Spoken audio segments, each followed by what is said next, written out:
Anda teringin nak miliki 1 dinar emas public gold?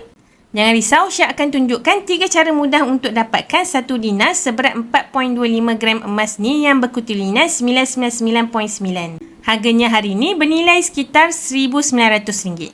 Cara pertama, bayaran penuh iaitu full payment. Jika anda sudah cukup bajet sebanyak RM1,900, terus saja buat belian secara penuh.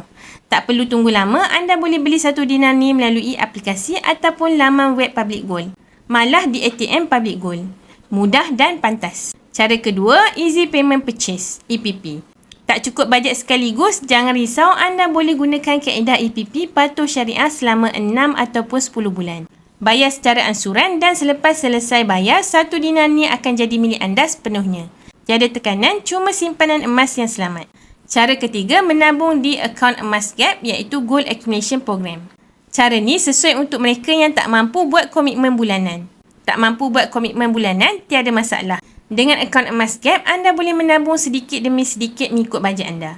Cukup gram dalam akaun, anda boleh terus keluarkan 1 dinar dan arahkan sistem untuk pos terus ke rumah atau pejabat anda. Sangat fleksibel.